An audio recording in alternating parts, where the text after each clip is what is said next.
নমস্কার। শুরু করছি আজকের গল্প অমর কথাশিল্পী শরৎচন্দ্র চট্টোপাধ্যায়ের আঁধারে আলো। সঙ্গে থাকুন। ভালো লাগলে চ্যানেলটি সাবস্ক্রাইব করুন, লাইক করুন, শেয়ার করুন। শুরু করছি আজকের গল্প শরৎচন্দ্র চট্টোপাধ্যায়ের আঁধারে আলো। সে অনেক দিনের ঘটনা। সত্যেন্দ্র চৌধুরী জমিদারের ছেলে, বিএ পাশ করিয়ে বাড়ি গিয়েছিল। তাহার মা বলিলেন, মেয়েটি বড় লক্ষ্মী বাবা, কথা শোন, একবার দেখে আয়, একবার দেখে আয়।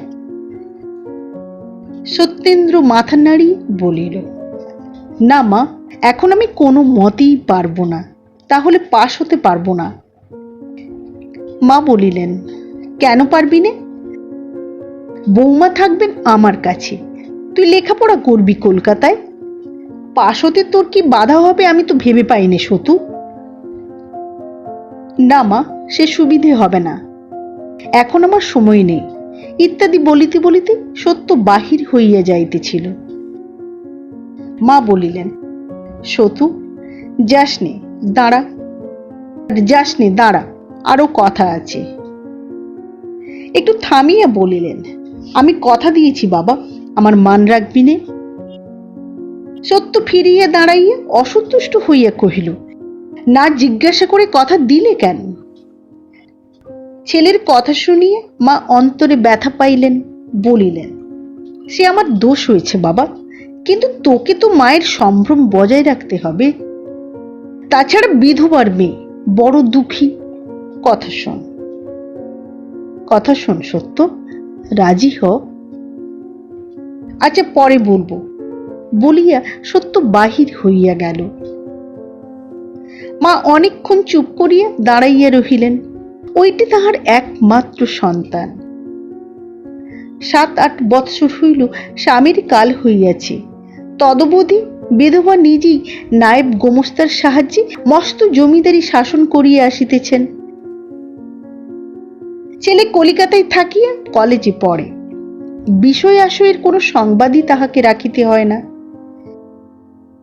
জননী মনে মনে ভাবিয়া রাখিয়াছিলেন, ছেলে ওকালতি পাশ করিলে তাহার বিবাহ দিবেন এবং পুত্রবধূর হাতে জমিদারি এবং সংসারের সমস্ত ভারার্পণ করিয়া নিশ্চিন্ত হইবেন। ইহার পূর্বে তিনি ছেলেকে সংসারী করিয়া তাহার উচ্চশিক্ষার অন্তরায় হইবেন না, কিন্তু অনুরূপ ঘটিল না। স্বামীর মৃত্যুর পর এ বাড়িতে এতদিন পর্যন্ত কোনো কাজকর্ম হয় নাই। সেদিন কি একটা ব্রত উপলক্ষে সমস্ত গ্রাম নিমন্ত্রণ করিয়েছিলেন। মৃত অতুল মুখুজ্জের দরিদ্র বিধবা 11 বছরের মেয়ে লইয়া নিমন্ত্রণ রাখিতে আসিয়াছিলেন। এই মেয়েটিকে তাহার বড় মনে ধরিয়াছে। শুধু যে মেয়েটি নিখুঁত সুন্দরী তাহা নহে, ওইটুকু বয়সী মেয়েটি যে অশেষ গুণবতী তাহাও তিনি 2-4টি কথাবার্তায় বুঝিয়ে লইয়াছিলেন। তা মনে মনে বলিলেন, আচ্ছা আগে তো মেয়ে দেখাই, তারপর কেমন না পছন্দ হয় দেখা যাবে। পরদিন অপরাহ্ন বেলায় সত্য খাবার খাইতে মায়ের ঘরে ঢুকিয়েই স্তব্ধ হইয়া দাঁড়াইল। তার খাবারের জায়গার ঠিক সম্মুখে আসন পাতিয়া বৈকুণ্ঠের লক্ষ্মী ঠাকুরুনিটিকে হীরা মুক্তায় সাজাইয়া বসাইয়া রাখিয়াছে। মা ঘরে ঢুকিয়া বলিলেন, খেতে বস। সত্যর চমক ভাঙিল। সে থতমত খাইয়া বলিল, এখানে কেন? এখানে কেন? আর কোথাও আমার খাবার দাও। মা মৃদু হাসিয়া বলিলেন, তুই তো আর সত্যি বিয়ে করতে যাচ্ছিস রে, ওই এক ফোঁটা মেয়ের সামনে তোর আর লজ্জা কি? আমি কাউকে লজ্জা করিনি মা, বলিয়া সত্য প্যাঁচার মতো মুখ করিয়া সুমুখের আসনে বসিয়া পড়িল। মা চলিয়া গেলেন। মিনিট 2-এর মধ্যে সে খাবারগুলো কোনো মতে নাকে মুখে গুঁজিয়া উঠিয়া গেল। বাহিরের ঘরে ঢুকিয়ে দেখিল, ইতিমধ্যে বন্ধুরা জুটিয়াছে এবং পাশার ছক পাতা হইয়াছে। সে প্রথমেই দৃঢ় আপত্তি প্রকাশ করিয়া কহিল, আমি কিছুতেই বসতে পারবো না, আমার ভারী মাথা ধরেছে বলিয়া ঘরের এক কোণে সরিয়ে গিয়া তাকিয়া মাথায় দিয়া চোখ বুজিয়ে শুইয়া পড়িল।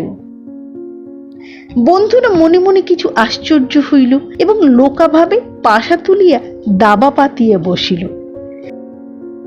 সন্ধ্যা পর্যন্ত অনেক চেঁচামেচি ঘটিল, কিন্তু সত্য একবার উঠিল না, একবার জিজ্ঞাসা করিল না কে হারিল কে জিতিল।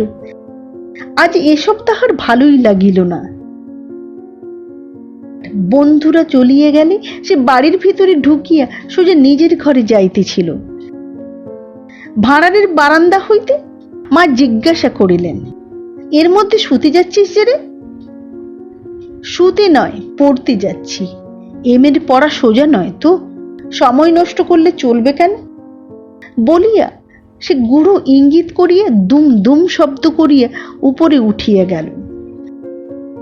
আধ ঘন্টা কাটিয়াছে, সে একটি ছত্রও পড়ে নাই।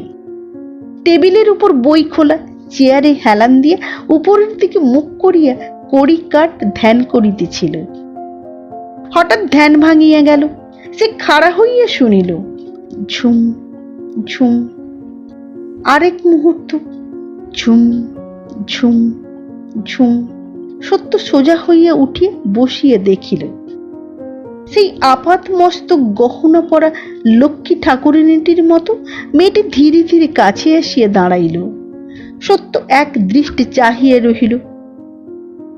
মেয়েটি মৃদুকণ্ঠে বলিল, মা আপনার মত জিজ্ঞাসা করলেন। সত্য মুহূর্ত মৌন থাকিয়া প্রশ্ন করিল, কার মা? মেয়েটি কহিল, আমার মা। সত্য তৎক্ষণাৎ প্রত্যুত্তর খুঁজিয়া পাইল না। ক্ষণেক পরে কহিল, আমার মাকে জিজ্ঞাসা করলেই জানতে পারবেন।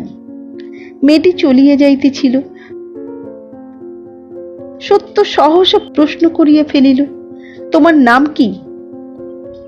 মেয়েটি বলিল, আমার নাম রাধারানী বলিয়া সে চলিয়া গেল। এক ফোঁটা রাধারানীকে সজোরে ঝাড়িয়ে ফেলিয়া দিয়া সত্য এমএ পাশ করিতে কলিকাতায় চলিয়া আসিয়াছে। বিশ্ববিদ্যালয়ের সমস্ত পরীক্ষাগুলি উত্তীর্ণ না হওয়া পর্যন্ত তো কোনো মতেই না, খুব সম্ভব পরেও না। সে বিবাহই করিবে না, কারণ সংসারে জড়াইয়া গিয়া মানুষের আত্মসম্ভ্রম নষ্ট হইয়া যায়, ইত্যাদি ইত্যাদি। তবুও রহিয়া রহিয়া তাহার সমস্ত মনটা যেন কি একরকম করিয়া ওঠে। কোথাও কোনো নারী মূর্তি দেখিলেই আরেকটি অতি ছোট মুখ তাহার পাশেই জাগিয়া উঠিয়া তাহাকে আবৃত করিয়া দিয়ে একাকী বিরাজ করে। সত্য কিছুতেই সেই লক্ষ্মীর প্রতিমাটিকে ভুলিতে পারে না। চিরদিনই সে নারীর প্রতি উদাসীন। অকস্মাৎ এ তাহার কি হইয়াছে যে পথে ঘাটে কোথাও বিশেষ একটা বয়সের কোনো মেয়ে দেখিলেই তাহাকে ভালো করিয়া দেখিতে ইচ্ছা করে। হাজার চেষ্টা করিও সে যেন কোনো মতে চোখ ফিরাইয়া লইতে পারে না। দেখিতে দেখিতে হঠাৎ হয়তো অত্যন্ত লজ্জা করিয়া সমস্ত দেহ বারংবার শিহরিয়া উঠে। সে তৎক্ষণাৎ যে কোনো একটা পথ ধরিয়া দ্রুতপদে সরিয়া যায়। সত্য সাঁতার কাটিয়া স্নান করিতে ভালোবাসিত। তাহার চোরাবাগানের বাসা হইতে গঙ্গা দূর নয়, প্রায়ই সে জগন্নাথের ঘাটে স্নান করিতে আসিত। আজ পূর্ণিমা, ঘাট একটু ভিড় হইয়াছিল। গঙ্গায় আসিলে সে যে উৎকলী ব্রাহ্মণের কাছে শুষ্ক বস্ত্র জিম্মা রাখিয়া জলে নামিত, তাহারই উদ্দেশ্যে আসিতে গিয়া এক স্থানে বাধা পাইয়া স্থির হইয়া দেখিল 4-5 জন লোক একদিকে চাহিয়া আছে। সত্য তাহাদের দিকে দৃষ্টি অনুসরণ করিয়া দেখিতে গিয়া বিস্ময়ে স্তব্ধ হইয়া দাঁড়াইল। তাহার মনে হইল একসঙ্গে এত রূপ সে আর কখনো নারী দেহে দেখে নাই। মেয়েটির বয়স 18-19-এর বেশি নয়। পরনে সাদা সিধা কালা পেড়ে ধুতি, দেহ সম্পূর্ণ অলঙ্কার বর্জিত, হাঁটু গাড়িয়া বসিয়া কপালে চন্দনের ছাপ লইতেছে এবং তাহারই পরিচিত পাণ্ডা এক মনে সুন্দরীর কপালে নাকে আঁক কাটিয়া দিতেছে। সত্য কাছে আসিয়া দাঁড়াইল। পাণ্ডা সত্যের কাছে যথেষ্ট প্রণামী পাইত। এই রূপসীর চাঁদ মুখের খাতির ত্যাগ করিয়া হাতের ছাঁচ ফেলিয়া দিয়া বড়বাবুর শুষ্ক বস্ত্রের জন্য হাত বাড়াইল। দুজনের চোখাচোখি হইল। সত্য তাড়াতাড়ি কাপড়খানা পাণ্ডার হাতে দিয়া দ্রুতপদে সিঁড়ি বাহিয়া জলে গিয়া নামিল। আজ তাহার সাঁতার কাটা হইল না। কোনো মতে স্নান সারিয়া লইয়া যখন সে বস্ত্র পরিবর্তনের জন্য উপরে উঠিল, তখন সেই অসামান্য রূপসী চলিয়া গিয়েছে। সেদিন সমস্ত দিন ধরিয়া তাহার মন গঙ্গা গঙ্গা করিতে লাগিল এবং পরদিন ভালো করিয়া সকাল না হইতেই মা গঙ্গা এমনই সজোরে টান দিলেন যে সে বিলম্ব না করিয়া আলনা হইতে একখানি বস্ত্র টানিয়া লইয়া গঙ্গা যাত্রা করিল। ঘাটে আসিয়া দেখিল অপরিচিতা রূপসী এইমাত্র স্নান সারিয়া উপরে উঠিতেছে। সত্য নিজেও যখন স্নানান্তে পাণ্ডার কাছে আসিল, তখন পূর্ব দিনের মতো আজিও তিনি ললাট চিত্রিত করিতেছিলেন। আজিও চারিচক্ষু মিলিল, আজিও তাহার সর্বাঙ্গে বিদ্যুৎ বহিয়া গেল। সে কোনো মতে কাপড় ছাড়িয়া দ্রুতপদে প্রস্থান করিল। রমণী যে প্রত্যহ অতি প্রত্যুষে গঙ্গাস্নান করিতে আসেন, সত্য তাহা বুঝিয়া লইয়াছিল। এতদিন যে উভয়ের সাক্ষাৎ ঘটে নাই, তাহার একমাত্র হেতু পূর্বে সত্য নিজে কতকটা বেলা করিয়াই স্নানে আসিত। জাহ্নবী তটে উপর চুপড়ি আজ 7 দিন উভয়ের চারিচক্ষু মিলিয়াছে, কিন্তু মুখের কথা হয় নাই। বোধ করি তার প্রয়োজন ছিল না, কারণ যেখানে চাহনিতে কথা হয় সেখানে মুখের কথাকে মুখ হইয়া থাকিতে হয়। এই অপরিচিতা রূপসী যেই হন, তিনি যে চোখ দিয়ে কথা কহিতে শিক্ষা করিয়াছেন এবং সে বিদ্যায় পারদর্শী, সত্যের অন্তর্যামী তাহা নিভৃত অন্তরের মধ্যে অনুভব করিতে পারিয়াছিল। সেদিন স্নান করিয়া সে কতকটা অন্যমনস্কের মতো বাসায় ফিরিতেছিল। হঠাৎ তাহার কানে গেল, একবার শুনুন। মুখ তুলিয়া দেখিল রেলওয়ে লাইনের ওপারে সেই রমণী দাঁড়াইয়া আছেন। তাহার বাম কক্ষে জলপূর্ণ ক্ষুদ্র পিতলের কলস, দক্ষিণ হস্তে সিক্ত বস্ত্র। মাথা নাড়িয়া ইঙ্গিতে আহ্বান করিলেন। সত্য এদিক ওদিক চাহিয়া কাছে গিয়ে দাঁড়াইল। তিনি উৎসুক চক্ষে চাহিয়া মৃদুকণ্ঠে বলিলেন, আমার ঝি আজ আসেনি, দয়া করে একটু যদি এগিয়ে দেন তো বড় ভালো হয়। অন্যদিন তিনি দাসী সঙ্গে করিয়া আসেন, আজ একা। সত্যের মনের মধ্যে দ্বিধা জাগিল। কাজটা ভালো নয় বলিয়া একবার মনেও হইল, কিন্তু সে না বলিতেও পারিল না। রমণী তাহার মনের ভাব অনুমান করিয়া একটু হাসিলেন। এ হাসি যাহারা হাসিতে জানে, সংসারে তাহাদের অপ্রাপ্য কিছুই নাই। সত্য তৎক্ষণাৎ চলুন বলিয়া উহার অনুসরণ করিল। 2-4 পা অগ্রসর হইয়া রমণী আবার কথা কহিলেন। ঝির অসুখ, সে আসতে পারলে না, কিন্তু আমিও গঙ্গা স্নান না করে থাকতে পারিনি। আপনারও দেখছি এ বদভ্যাস আছে। সত্য আস্তে আস্তে জবাব দিল, আগে হ্যাঁ, আমিও প্রায় গঙ্গা স্নান করি। এখানে কোথায় আপনি থাকেন? সত্য বলিল, চোরাবাগানে আমার বাসা। আমাদের বাড়ি জোড়াসাঁকোয়। আপনি আমাকে পাথুরে ঘাটার মোড় পর্যন্ত এগিয়ে দিয়ে বড় রাস্তা হয়ে যাবেন। সত্য বলিল, তাই যাব। বহুক্ষণ আর কোনো কথাবার্তা হইল না। চিতপুর রাস্তায় আসিয়া রমণী ফিরিয়ে দাঁড়াইয়া আবার সেই হাসি হাসিয়া বলিলেন, কাছেই আমাদের বাড়ি, এবার যেতে পারবো। নমস্কার। নমস্কার বলিয়া সত্য ঘাড় গুঁজিয়া তাড়াতাড়ি চলিয়া গেল। সেদিন সমস্ত দিন ধরিয়া তাহার বুকের মধ্যে যে কি করিতে লাগিল সে কথা জানানো অসাধ্য। যৌবনে পঞ্চস্বরের প্রথম পুষ্পবাণের আঘাত যাহাকে সহিতে হইয়াছে, শুধু তাহারই মনে পড়িবে, শুধু তিনি বুঝিবেন সেদিন কি হইয়াছিল সত্যর। সবাই বুঝিবেন না কি উন্মাদ নেশায় মাতিলে জল স্থল আকাশ বাতাস সব রাঙা দেখায়, সমস্ত চৈতন্য কি করিয়ে চেতনা হারাইয়া একখণ্ড প্রাণহীন চুম্বক শলাকার মতো শুধু সেই একদিকে ঝুঁকিয়ে পড়িবার জন্যই অনুক্ষণ উন্মুক্ত হইয়া থাকে। পরদিন সকালে সত্য জাগিয়া উঠিয়া দেখিল রোদ উঠিয়াছে। একটা ব্যথার তরঙ্গ তাহার কণ্ঠ পর্যন্ত আলোড়িত করিয়া গড়াইয়া গেল। সে নিশ্চিত বুঝিল আজিকের দিনটা একেবারে ব্যর্থ হইয়া গিয়াছে। চাকরটা সুমুখ দিয়ে যাইতেছিল, তাহাকে ভয়ানক ধমক দিয়া কহিল, হারামচাদা, এত বেলা হয়েছে তুলে দিতে পারিসনি, যা যা, তোর 1 টাকা জরিমানা। সে বেচারা হতবুদ্ধি হইয়া চাহিয়া রহিল। সত্য দ্বিতীয় বস্ত্র না লইয়ে দুষ্ট মুখে বাসা হইতে বাহির হইয়া গেল। পথে এসে গাড়ি ভাড়া করিল এবং গাড়োয়ানকে পাথুরে ঘাটার ভিতর দিয়া হাঁকাইতে হুকুম করিয়া রাস্তার 2 দিকেই প্রাণপণে চোখ পাতিয়া রাখিল।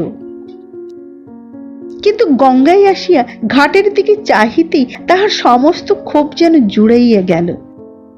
বরঞ্চ মনে হইল যেন অকস্মাৎ পথের উপরে নিক্ষিপ্ত একটা অমূল্য রত্ন কুড়াইয়া পাইল। গাড়ি হইতে নামিতেই তিনি মৃদু হাসিয়া নিতান্ত পরিচিতের মতো বলিলেন, এত দেরি যে? আমি আধ ঘন্টা দাঁড়িয়ে আছি, শিগগির নিয়ে নিন, আজও আমার ঝি আসেনি। 1 মিনিট সবুর করুন বলিয়া সত্য দ্রুত পদে জলে গিয়া নামিল। সাঁতার কাটা তাহার কোথায় গেল? সে কোনো মতে গোটা 2-3 ডুব দিয়া ফিরিয়া সে কহিল, আমার গাড়ি গেল কোথায়? রমণী কহিলেন, আমি তাকে ভাড়া দিয়ে বিদায় করেছি। সত্য বলিল, আপনি ভাড়া দিলেন? দিলামই বা, চলুন বলিয়া আরেকবার ভুবনমোহন হাসিয়া হাসিয়া অগ্রবর্তিনী হইলেন। সত্য একেবারেই মরিয়াছিল। না হইলে যত নিরীহ যত অনভিজ্ঞই হোক, একবারও সন্দেহ হইত এসব কি। পথ চলিতে চলিতে রমণী কহিলেন, কোথায় বাসা বললেন? চোরবাগানে। সত্য কহিল, হ্যাঁ। সেখানে কি কেবল চোরেরাই থাকে? সত্য আশ্চর্য হইয়া কহিল, কেন? আপনি তো চোরের রাজা বলিয়া রমণী ঈষৎ ঘাড় বাঁকাইয়া কটাক্ষে হাসিয়া আবার নির্বাক মরাল গমনে চলিতে লাগিলেন। আজ কক্ষের ঘট অপেক্ষাকৃত বৃহৎ ছিল।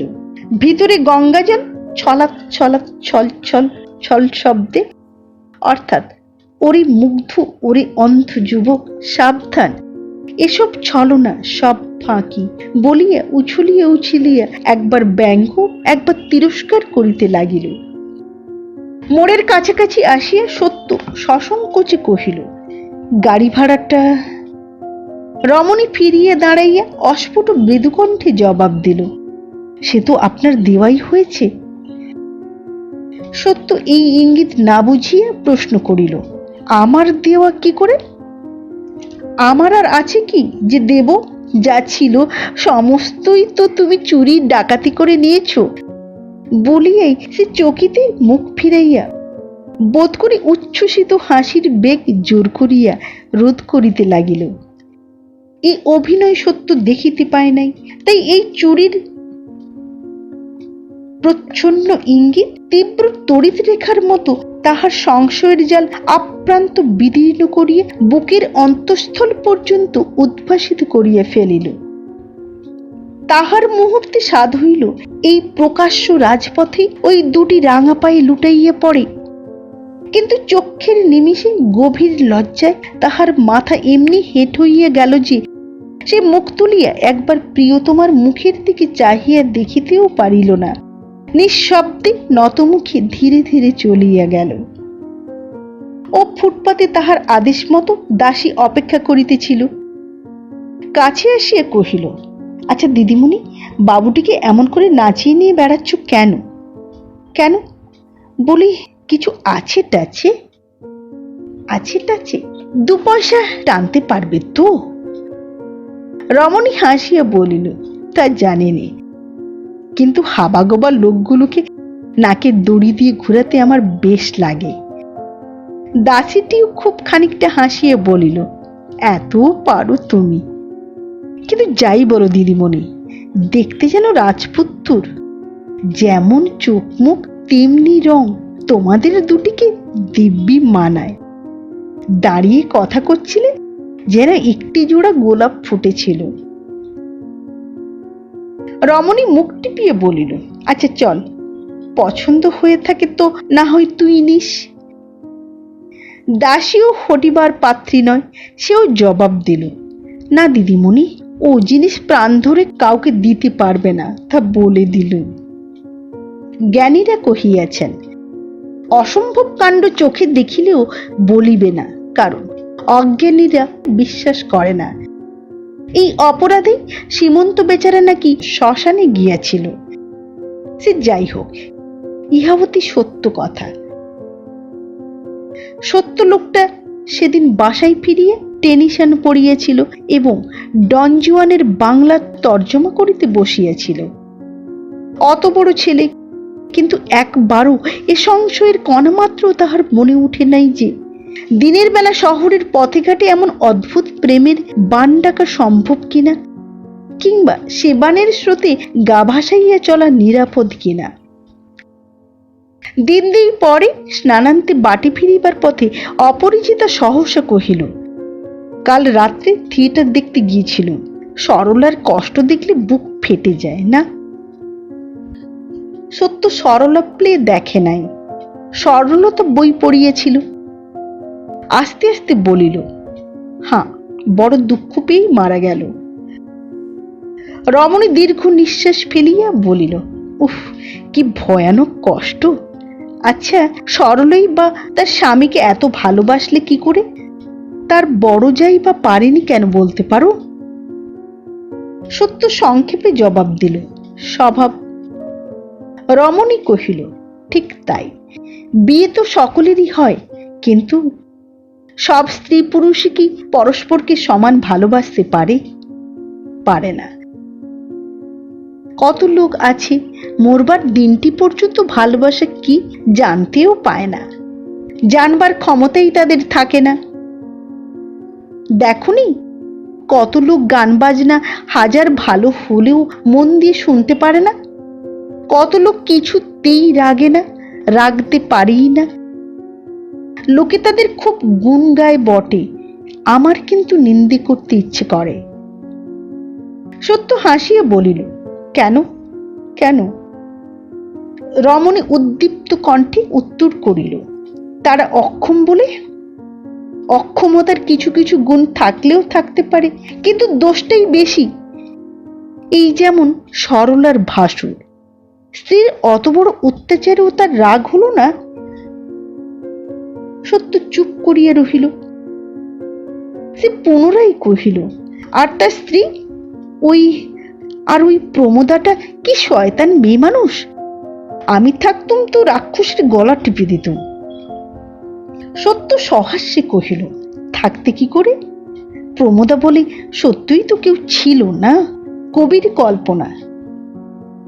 রমণী বাধা দিয়ে কহিল, তবে অমন কল্পনা করে কেন? আচ্ছা, সবাই বলে সমস্ত মানুষের ভেতরেই ভগবান আছেন, আত্মা আছেন, কিন্তু প্রমোদার চরিত্র দেখলে মনে হয় না যে তার ভেতরেও ভগবান ছিলেন। সত্যি বলছি তোমাকে, কোথায় বড় বড় লোকের বই পড়ে মানুষ ভালো হবে, মানুষকে মানুষ ভালোবাসবে, তা না, এমন বই লিখে দিলেন যে পড়লে মানুষের উপর মানুষের ঘৃণা জন্মে যায়। বিশ্বাস হয় না যে সত্যি সব মানুষের অন্তরেই ভগবানের মন্দির আছে। সত্য বিস্মিত হইয়া তাহার মুখপানে চাহিয়া কহিল, তুমি বুঝি খুব বই পড়ো? রমণী কহিল, ইংরেজি জানিনি তো, বাংলা বই যা বেরোয় সব পড়ি, এক একদিন সারা রাত্রি পড়ি। এই যে বড় রাস্তা, চলো না আমাদের বাড়ি, যত বই আছে সব দেখাবো। সত্য চমকে উঠিল। তোমাদের বাড়ি? হ্যাঁ, আমাদের বাড়ি, চলো, যেতে হবে তোমাকে। হঠাৎ সত্যের মুখ পাণ্ডুর হইয়া গেল। সে সভয়ে বলিয়া উঠিল, না না, ছি ছি ছি ছি ছি, কিছু নেই, চলো। সত্য কহিল, না না, আজ না, আজ থাক। বলিয়া সত্য কম্পিত দ্রুতপদে প্রস্থান করিল। আজ তাহার এই অপরিচিতা প্রেমাস্পদার উদ্দেশ্যে গভীর শ্রদ্ধার ভারে তাহার হৃদয় অবনত হইয়া রহিল। সকালবেলা স্নান করিয়া সত্য ধীরে ধীরে বাসায় ফিরিয়েছিল। তাহার দৃষ্টি ক্লান্ত সজল, চোখের পাতা তখনও আর্দ্র। আজ সারাদিন গত হইয়াছে, সেই অপরিচিতা প্রিয়তমাকে সে দেখিতে পায় নাই। আজ তিনি গঙ্গা স্নানে আসেন না। আকাশ পাতাল কত কি যে এই কয়দিন সে ভাবিয়াছে, তাহার সীমা নাই। মাঝে মাঝে এ দুশ্চিন্তাও মনে উঠিয়াছে, হয়তো তিনি বাঁচিয়াই নাই, হয়তো বা মৃত্যু শয্যায়, কে জানে। সে গলিটা জানে বটে, কিন্তু আর কিছু চেনে না। কাহার বাড়ি, কোথায় বাড়ি, কিছুই জানে না। মনে করিলে অনুশোচনায়, আত্মগ্লানিতে হৃদয় দগ্ধ হইয়া যায়। কেন সে সেদিন যায় নাই? কেন সেই স্বনির্বন্ধ অনুরোধ উপেক্ষা করিয়াছিল? সে যথার্থই ভালোবাসিয়াছিল। চোখের নেশা নহে, হৃদয়ের গভীর তৃষ্ণা। ইহাতে ছলনা কার্পট্যের ছায়া মাত্র ছিল না। যাহা ছিল তাহা সত্যই নিঃস্বার্থ, সত্যই পবিত্র বুক জোড়া স্নেহ। বাবু, বাবু। সত্য চমকে চাহিয়া দেখিল, তাহার সেই দাসী যে সঙ্গে আসিত পথের ধারে দাঁড়াইয়া আছে। সত্য ব্যস্ত হইয়া কাছে আসিয়া ভারী গলায় কহিল, কি হয়েছে তার? বলিয়াই তাহার চোখে জল আসিয়া পড়িল, সামলাইতে পারিল না।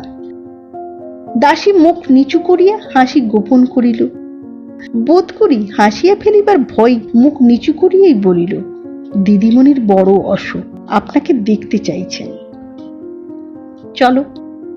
বলিয়া সত্য তৎক্ষণাৎ সম্মতি দিয়া চোখ মুছিয়া সঙ্গে চলিল। চলিতে চলিতে প্রশ্ন করিল, কি অসুখ? খুব শক্ত দাঁড়িয়েছে কি? দাসী কহিল, না, তা হয়নি, কিন্তু খুব জ্বর। সত্য মনে মনে হাত জোড়ো করিয়া কপালে ঠেকাইল, আর প্রশ্ন করিল না। বাড়ির সম্মুখে আসিয়া দেখিল, খুব বড় বাড়ি। দ্বারের কাছে বসিয়ে একজন হিন্দুস্তানি দারোয়ান ঝিমাইতেছে। দাসীকে জিজ্ঞাসা করিল, আমি গেলে তোমার দিদিমণির বাবা রাগ করবেন না তো? তিনি তো আমাকে চেনেন না। দাসী কহিল, দিদিমণির বাপ নেই, শুধু মা আছেন। দিদিমণির মতো তিনিও আপনাকে খুব ভালোবাসেন। সত্য আর কিছু না বলি ভিতরে প্রবেশ করিল। সিঁড়ি বাহিয়া তেতলার বারান্দায় আসিয়া দেখিল পাশাপাশি তিনটি ঘর। বাহির হইতে যতটুকু দেখা যায় মনে হইল সেগুলি চমৎকার সাজানো। কোণের ঘর হইতে উচ্চ হাসির সঙ্গে তবলা ও ঘুঙুরের শব্দ আসিতেছিল। দাসী হাত দিয়ে দেখাইয়া বলিল, ওই ঘর, চলুন। দ্বারের সম্মুখে আসিয়া সে হাত দিয়া পর্দা সরাইয়া দিয়া সু উচ্চ কণ্ঠে বলিল, দিদিমণি, এই নাও তোমার নাগর। তীব্র হাসি ও কোলাহল উঠিল। ভিতরে যাহা দেখিল তাহাতে সত্যর সমস্ত মস্তিষ্ক উলট পালট হইয়া গেল। তাহার মনে হইল হঠাৎ সে মূর্ছিত হইয়া পড়িতেছে। কোন মতে দৌড় ধরিয়া সে সেইখানেই চোখ বুজিয়া চৌকাটির উপর বসিয়া পড়িল। ঘরের ভিতরে মেঝের মোটা গদি পাতা বিছানার উপর দুই তিনজন ভদ্রবেশী পুরুষ। একজন হারমোনিয়াম, একজন বায়া তবলা লইয়া বসিয়া আছে, আরেকজন এক মনে মদ খাইতেছে। আর তিনি বোধ করি এইমাত্র নৃত্য করিতেছিলেন। দুই পায়ে এক রাস ঘুঙুর বাঁধা, নানা অলঙ্কারে সর্বাঙ্গ ভূষিত, সুরারঞ্জিত চোখ দুটি ঢুলু ঢুলু করিতেছে। তড়িৎ পদে কাছে সরিয়া আসিয়া সত্যের একটা হাত ধরিয়া খিলখিল করিয়া হাসিয়া বলিল, বধুর মির্গি ব্যামো আছে নাকি? নে ভাই, ইয়ার কি করিস নে, ওঠ, ওসবে আমার ভারী ভয় করে। প্রবল তড়িৎ স্পর্শে হতচেতন মানুষ যেমন করিয়া কাঁপিয়া নড়িয়া উঠে, ইহার করস্পর্শে সত্যর আপাত মস্তক তেমনি করিয়া কাঁপিয়া নড়িয়া উঠিল। রমণী কহিল, আমার নাম শ্রীমতী বিজলি, তোমার নামটা কি ভাই? হাবু, গাবু। সমস্ত লোকগুলো হো হো শব্দে অট্টহাসি জুড়িয়ে দিল। দিদিমণির দাসীটি হাসির চোটে একেবারে মেঝের উপর গড়াইয়া শুইয়া পড়িল। কি রঙ্গই জানো দিদিমণি? বিজলি কৃত্রিম রসির স্বরে তাহাকে একটা ধমক দিয়া বলিল, থাম, বাড়াবাড়ি করিস নে, আসুন, উঠে আসুন বলিয়া জোর করিয়া সত্যকে টানিয়া আনি একটা চৌকির উপর বসাইয়া দিয়া পায়ের কাছে হাঁটু গাড়িয়া বসিয়া হাত জোড়ো করিয়া শুরু করিয়া দিল। তাহার নেশা হইয়াছিল, কাঁদিয়া ফেলিয়া বলিল, ঠাকুর মশাই, বড় পাতকি আমি, একটু পদরেণু। আজু রজনী হাম ভাগে পোহাউলু, পেখলু পেয়া মুখ চন্দা, জীবনে যৌবন সফল করি মানলু, 10 দিন ভেল নিরদন্দা। আজু মজু গেহ গেহ করি মানলু, আজু মজু দেহ ভেলু দেহা, আজু বিহি মোহে অনুকূল তোহল, টুটল সবহু সন্দেহা, 5 বান অব লাখ বান হো, মলয়ে পবন বহু মন্দা, অবসোপান যাবহু মরি পরিতোহত, তবহু মানব নিজে দেহা। যে লোকটা মদ খাইতেছিল উঠিয়া আসিয়া পায়ের কাছে গড় করিয়া প্রণাম করিল। অদৃষ্টের বিড়ম্বনায় আজ সত্য স্নান করিয়া একখানা গরদের কাপড় পরিয়াছিল। যে লোকটা হারমোনিয়াম বাজাইতেছিল তাহার কতকটা কাণ্ডজ্ঞান ছিল। সে সহানুভূতির স্বরে কহিল, কেন বেচারাকে মিছিমিছি সংসার যাচ্ছ? বিজলি হাসিতে হাসিতে বলিল, বা মিছিমিছি কিসে? ও সত্যিকারের সং বলেই তো এমন আমোদের দিনে ঘরে এনে তোমাদের তামাশা দেখাচ্ছি। আচ্ছা গাবু, সত্যি বলতো ভাই, কি আমাকে তুই ভেবেছিলি? নিত্য গঙ্গা স্নানে যাই, কাজেই ব্রাহ্মণ নই, ম্লেচ্ছ খ্রিস্টানও নই। হিন্দুর ঘরের এত বড় ধাড়ি মেয়ে, হয় সধবা নয় বিধবা। কি মতলবে চুটিয়ে পীড়িত করছিলি বলতো? বিয়ে করবি বলে? না ভুলিয়ে নি লম্বা দিবি বলে? ভারী একটা হাসি উঠিল। তারপর সকলে মিলিয়া কত কথাই বলিতে লাগিল। সত্য একটিবার মুখ তুলিল না, একটা কথার জবাব দিল না। সে মনে মনে কি ভাবিতেছিল তাহা বলিবই বা কি করিয়া? আর বলিলে বুঝিবেই বা কে?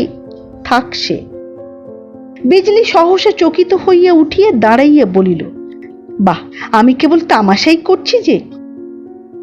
যা যা ক্ষমা, শিগগির যা, বাবুর খাবার নিয়ে আয়, স্নান করে এসেছেন। বাহ, আমি কেবল তামাশাই করছি যে।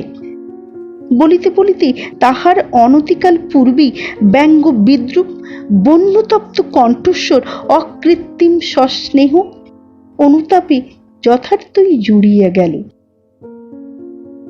খানিক পরে দাসী এক থালা খাবার আনিয়া হাজির করিল। বিজলি নিজের হাতে লইয়া আবার হাঁটু গাড়িয়া বসিয়া বলিল, মুখ তোলো, খাও, মুখ তোলো। এতক্ষণ সত্য তাহার সমস্ত শক্তি এক করিয়া নিজেকে সামলাইতেছিল। এইবার মুখ তুলিয়া শান্তভাবে বলিল, আমি খাবো না। কেন? জাত যাবে? আমি হাড়ি না মুচি? সত্য তেমনি শান্ত কণ্ঠে বলিল, তাহলে খেত, আপনি যা তাই। বিজলি খিলখিল করিয়া হাসিয়া বলিল, হাবু বাবুও ছুরি ছোড়া চালাতে জানেন দেখছি, বলিয়া আবার হাসিল।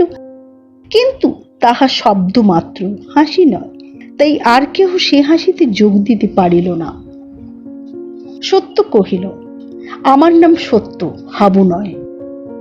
আমি ছুরি ছোড়া চালাতে কখনো শিখিনি, কিন্তু নিজের ভুল টের পেয়ে শোধরাতে শিখেছি।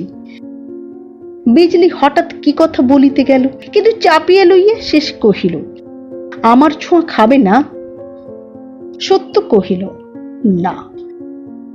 বিজলি উঠিয়া দাঁড়াইল, তাহার পরিহাসের স্বরে এবার তীব্রতা মিশিল। জোর দিয়ে কহিল, খাবি। এই বলছি তোমাকে, আজ না হয় কাল, না হয় দুদিন পরে খাবেই তুমি। সত্য ঘাড় নাড়িয়ে বলিল, দেখুন, ভুল সকলেরই হয়। আমার ভুল যে কত বড় তা সবাই টের পেয়েছে, কিন্তু আপনারও ভুল হয়েছে। আজ নয়, আগামী জন্মেও নয়, কোনো কালেই আপনার ছোঁয়া খাবো না।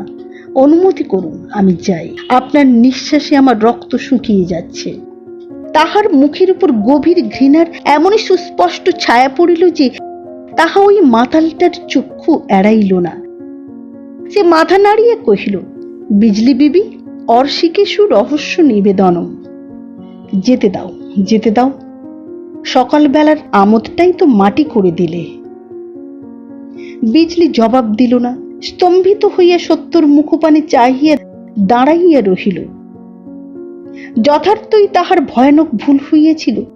সে তো কল্পনাও করে নাই এমনই মুখ চোরা শান্ত লোক এমন করিয়া বলিতে পারে। সত্য আসন ছাড়িয়া উঠিয়া দাঁড়াইল। বিজলি মৃদুস্বরে কহিল, আর একটু বসো। মাতাল শুনিতে পাইয়া চেঁচাইয়া উঠিল, উহ, প্রথম চোটে একটু জোর খেলবে। যেতে দাও, যেতে দাও, সুতো ছাড়ো। সত্য ঘরের বাহিরে আসিয়া পড়িল। বিজলি পিছনে আসিয়া পথ রোধ করিয়া চুপি চুপি বলিল, ওরা দেখতে পাবে, তাই নইলে হাত জোড় করে বলতুম আমার বড় অপরাধ হয়েছে। সত্য অন্যদিকে মুখ করিয়া চুপ করিয়া রহিল। সে পুনর্বার কহিল, এই পাশের ঘরটা আমার পড়ার ঘর, একবার দেখবে না? মাপ চাচ্ছি, একটিবার মাত্র এসো। না বলিয়া সত্য সিঁড়ির অভিমুখে অগ্রসর হইল। বিজলি পিছনে পিছনে চলিতে চলিতে কহিল, কাল দেখা হবে? না। আর কি কখনো দেখা হবে না? সত্য বলিল, না। কান্নায় বিজলির কণ্ঠ রুদ্ধ হইয়া আসিল। ঠোঁট গিলিয়ে জোর করিয়া গলা পরিষ্কার করিয়া বলিল, আমার বিশ্বাস হয় না আর দেখা হবে না, কিন্তু তাও যদি না হয় বলো, এই কথাটা আমার বিশ্বাস করবে? ভগ্নস্বর শুনিয়া সত্য বিস্মিত হইল। কিন্তু এই 15-16 দিন ধরিয়া যে অভিনয় সে দেখিয়াছে তাহার কাছে তো ইহা কিছুই নয়। তথাপি সে মুখ ফিরাইয়া দাঁড়াইল। সে মুখের রেখায় রেখায় সুদৃঢ় অপ্রত্যয় পাঠ করিয়া বিজলির বুক ভাঙিয়া গেল। কিন্তু সে করিবে কি? হায় হায়, প্রত্যয় করাইবার সমস্ত উপায় যে সে আবর্জনার মতো সহস্তে ঝাঁট দিয়া ফেলিয়া দিয়েছে। সত্য প্রশ্ন করিল, কি বিশ্বাস করব? বিজলির ওষ্ঠধর কাঁপিয়া উঠিল, কিন্তু স্বর ফুটিল না। অশ্রু ভারাক্রান্ত দুই চোখ মুহূর্তের জন্য তুলিয়াই অবনত করিল। সত্য তাহাও দেখিল, কিন্তু অশ্রুর কি নকল নাই? বিজলি মুখ না তুলিয়াই বুঝিল সত্য অপেক্ষা করিয়া আছে, কিন্তু সেই কথাটা যে মুখ দিয়ে সে কিছুতেই বাহির করিতে পারিতেছে না। যাহা বাহিরে আসিবার জন্য তাহার বুকের পাঁজরগুলো ভাঙিয়া গুঁড়াইয়া দিতেছে। সে ভালোবাসিয়াছে। সে ভালোবাসার একটা কথা সার্থক করিবার লোভে সে এই রূপের ভাণ্ডার দেহটাও হয়তো একখণ্ড গলিত বস্ত্রের মতোই ত্যাগ করিতে পারে, কিন্তু কে তাহা বিশ্বাস করিবে? সে যে দাগী আসামি। অপরাধের শতকোটি চিহ্ন সর্বাঙ্গে মাখিয়া বিচারের সম্মুখে দাঁড়াইয়া আজ কি করিয়া সে মুখে আনিবে? অপরাধ করাই তাহার পেশা বটে, কিন্তু এবার সে নির্দোষ। যতই বিলম্ব হইতে লাগিল ততই সে বুঝিতে লাগিল বিচারক তাহার ফাঁসির হুকুম দিতে বসিয়াছে, কিন্তু কি করিয়া সে রোধ করিবে? সত্য অধীর হইয়া উঠিয়াছিল। সে বলিল, চললুম। বিজলি তবুও মুখ তুলিতে পারিল না, কিন্তু এবার কথা কহিল, বলিল, যাও, কিন্তু যে কথা অপরাধী মগ্ন থেকেও আমি বিশ্বাস করি সে কথা অবিশ্বাস করে যেন তুমি অপরাধী হয়েও না। বিশ্বাস করো, সকলের দেহতেই ভগবান বাস করেন এবং আমরণ দেহটাকে তিনি ছেড়ে চলে যান না। একটু থামিয়া কহিল, সব মন্দিরেই দেবতার পূজা হয় না বটে, তবুও তিনি দেবতা। তাকে দেখে মাথা নোয়াতে না পারো, কিন্তু তাকে মারিয়ে যেতেও তো পারো না। বলিয়াই পদশব্দে মুখ তুলিয়া দেখিল সত্য ধীরে ধীরে নিঃশব্দে চলিয়া যাইতেছে। স্বভাবের বিরুদ্ধে বিদ্রোহ করা যাইতে পারে, কিন্তু তাহাকে তো উড়াইয়া দেওয়া যায় না। নারী দেহের উপর শত অত্যাচার চলিতে পারে, কিন্তু নারীত্বকে তো অস্বীকার করা চলে না। বিজলি নর্তকী, তথাপি সে তো নারী। আজীবন সহস্র অপরাধী অপরাধী, তবুও যে এটা তাহার নারী দেহ। ঘণ্টাখানেক পরে যখন সে এ ঘরে ফিরিয়া আসিল, তখন তাহার লাঞ্ছিত অর্ধমৃত নারী প্রকৃতি অমৃত স্পর্শে জাগিয়া বসিয়াছে। এই অত্যল্প সময়টুকুর মধ্যে তাহার সমস্ত দেহে যে কি অদ্ভুত পরিবর্তন ঘটিয়াছে, তাহা এই মাতালটা পর্যন্ত টের পাইল। সেই মুখ ফুটিয়া বলিয়া ফেলিল, কি বাইজি, চোখের পাতা ভিজে যে। মায়েরি, ছোঁড়াটা কি একগুঁয়ে, অমন জিনিসগুলো মুখেও দিলে না। দাও, থালাটা এগিয়ে দাও তো। হ্যাঁ, বলিয়া নিজেই টানিয়া গিলিতে লাগিল। তাহার একটু কথাও বিজলির কানে গেল না। হঠাৎ তাহার নিজের পানে নজর পড়ায় পায়ে বাঁধা ঘুঙুরের তোড়া যেন বিছার মতো তাহার দুপা বেড়িয়া দাঁত ফুটাইয়া দিল। সে তাড়াতাড়ি সেগুলো খুলিয়া চুঁড়িয়া ফেলিয়া দিল। একজন জিজ্ঞাসা করিল, খুললে যে? বিজলি মুখ তুলিয়া একটুখানি হাসিয়া বলিল, আর পরব না বলে। অর্থাৎ?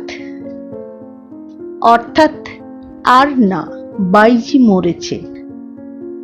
মাতাল সন্দেশ চিবাইতেছিল, কহিল, কি রোগে বাইজি? বাইজি আবার হাসিল, এ সেই হাসি। হাসি মুখে কহিল, যে রোগে আলো জ্বাললে আধার মরে, সূর্যি উঠলে রাত্রি মরে, আজ সেই রোগেই তোমার বাইজি চিরদিনের জন্য মরে গেল বন্ধু। 4 বৎসর পরের কথা বলিতেছি।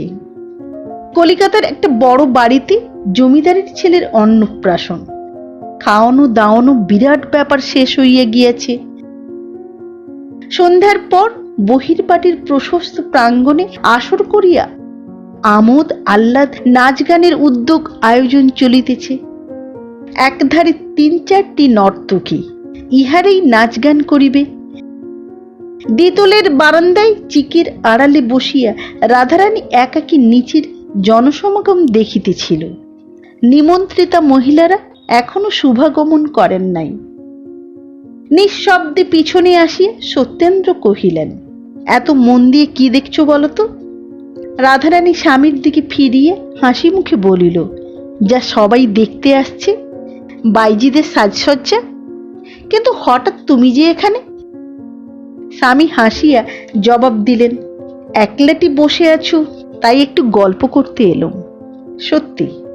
আচ্ছা, দেখছো তো ওদের, বলো দেখি ওদের মধ্যে সবচেয়ে কোনটিকে তোমার পছন্দ হয়? রাধারানী বলিল, ওইটিকে। বলিয়া রাধারানী আঙুল তুলিয়া যে স্ত্রীলোকটি সকলের পিছনে নিতান্ত সাদাসিধা পোশাকে বসিয়েছিল তাহাকে দেখাইয়া দিল। স্বামী বলিলেন, ও যে নেহাত রোগা। তা হোক, ওই সবচেয়ে সুন্দরী, কিন্তু বেচারি গরিব, গায়ে গয়না টয়না এদের মতো নেই। সত্যেন্দু ঘাড় নাড়িয়ে বলিলেন, তা হবে, কিন্তু এদের মজুরি কত জানো? না।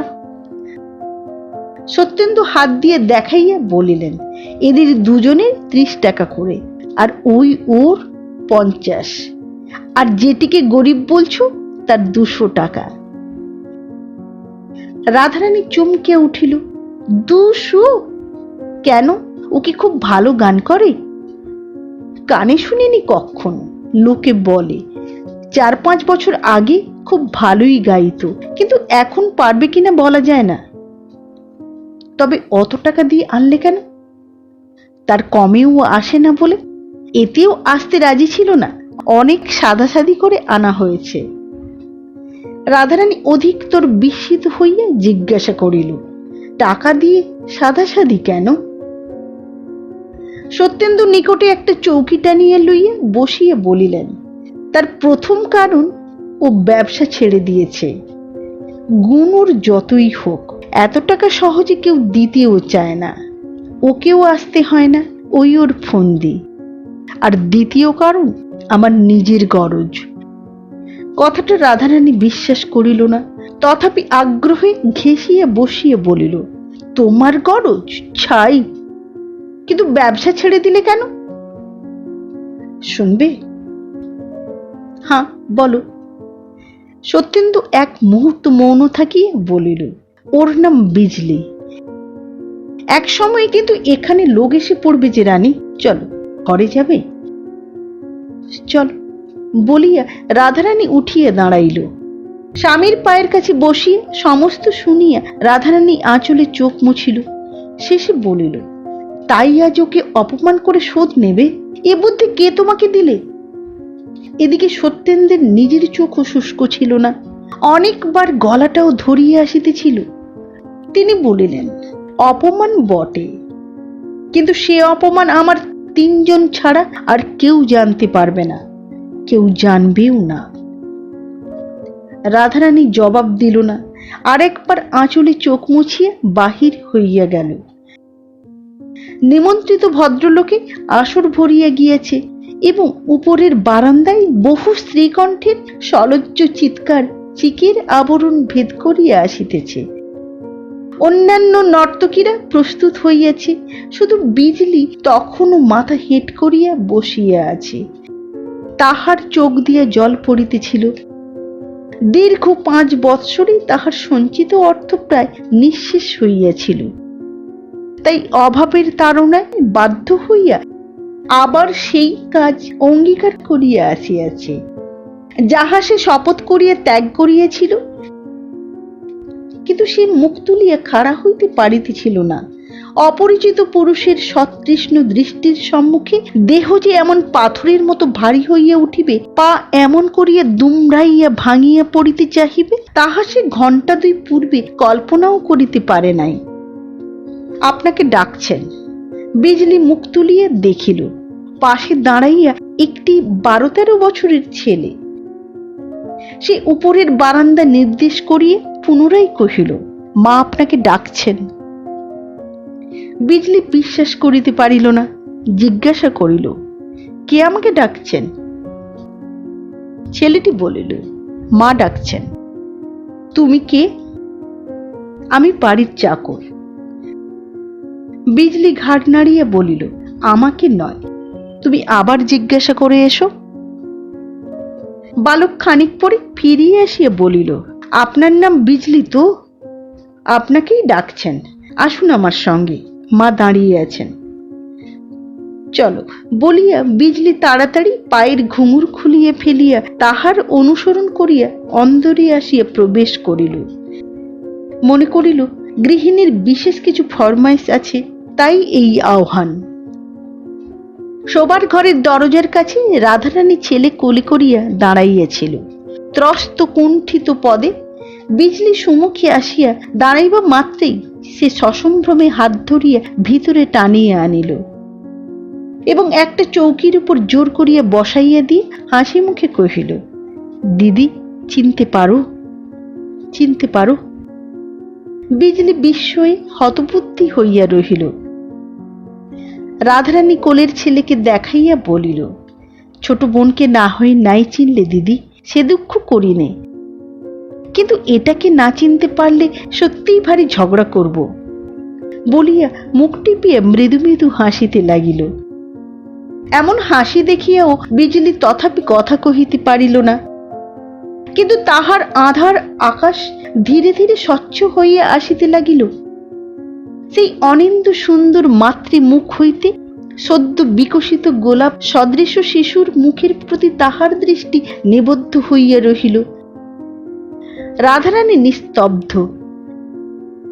বিজলি নির্নিমেষ চক্ষে চাহিয়া চাহিয়া অকস্মাৎ উঠিয়া দাঁড়াইয়া দুই হাত প্রসারিত করিয়া শিশুকে কোলে টানিয়া লইয়া সজোরে বুকে চাপিয়া ধরিয়া ঝরঝর করিয়া কাঁদিয়া ফেলিল। রাধারানী কহিল, চিনেছ দিদি? চিনেছি বোন, চিনেছি। রাধারানী কহিল, দিদি সমুদ্র মন্থন করে বিষটুকু তার নিজে খেয়ে সমস্ত অমৃতটুকু এই ছোট বোনটিকে দিয়েছ। তোমাকে ভালোবেসেছিলেন বলেই আমি তাকে পেয়েছি। সত্যেন্দ্র একখানি ক্ষুদ্র ফটোগ্রাফ হাতে তুলিয়া বিজলি এক দৃষ্টে দেখিতেছিল। মুখ তুলিয়া মৃদু হাসিয়া কহিল, বিষের বিষই যে অমৃত বোন, আমি বঞ্চিত হইনি ভাই। সেই বিষই এই ঘোর পাপিষ্ঠাকে অমর করেছে। রাধারানী সে কথার উত্তর না দিয়ে কহিল, দেখা করবে দিদি? বিজলি এক মুহূর্ত চোখ বুজিয়ে স্থির থাকিয়া বলিল, না না দিদি। 4 বছর আগে যেদিন তিনি এই অস্পৃশ্যটাকে চিনতে পেরে বিষম ঘৃণায় মুখ ফিরিয়ে চলে গেলেন, সেদিন দর্প করে বলেছিল, আবার দেখা হবে, আবার তুমি আসবে। কিন্তু সেই দর্প আমার রইল না, আর তিনি এলেন না। কিন্তু আজ দেখতে পাচ্ছি কেন দর্পহারী আমার সে দর্প ভেঙে দিলেন। তিনি ভেঙে দিয়ে যে কি করে গড়ে দেন, কেড়ে নিয়ে যে কি করে ফিরিয়ে দেন, সে কথা আমার চেয়ে আর কেউ জানে না বোন। বলিয়া সে আর একবার ভালো করিয়া আঁচলে চোখ মুছিয়ে কহিল, প্রাণের জ্বালায় ভগবানকে নির্দয় নিষ্ঠুর বলে অনেক দোষ দিয়েছি, কিন্তু এখন দেখতে পাচ্ছি এই পাপিষ্টাকে তিনি কি দয়া করেছেন। তাকে ফিরিয়ে এনে দিলে আমি যে সব দিকে মাটি হয়ে যেত, তাকেও পেতুম না, নিজেকেও হারিয়ে ফেলতুম। কান্নায় রাধারানীর গলা রুদ্ধ হইয়া গিয়েছিল, সে কিছুই বলিতে পারিল না। বিজলি পুনরায় কহিল, ভেবেছিলুম কখনো দেখা হলে তার পায়ে ধরে আর একটিবার মাপ চেয়ে দেখব, কিন্তু তার আর দরকার নেই। এই ছবিটুকু শুধু দাও দিদি, এর বেশি আমি কিছু চাইনি। চাইলেও ভগবান তা সহ্য করবেন না। আমি চললুম। বলিয়া সে উঠিয়া দাঁড়াইল। রাধারানী গাঢ়স্বরে জিজ্ঞাসা করিল, আবার কবে দেখা হবে দিদি? দেখা আর হবে না বোন। আমার একটা ছোট বাড়ি আছে, সেইটি বিক্রি করে যত শীঘ্র পারি চলে যাব। ভালো কথা, বলতে পারো ভাই, কেন হঠাৎ তিনি এতদিন পরে আমাকে স্মরণ করেছিলেন? যখন তার লোক আমাকে ডাকতে যায় তখন কেন একটা মিথ্যে নাম বলেছিল?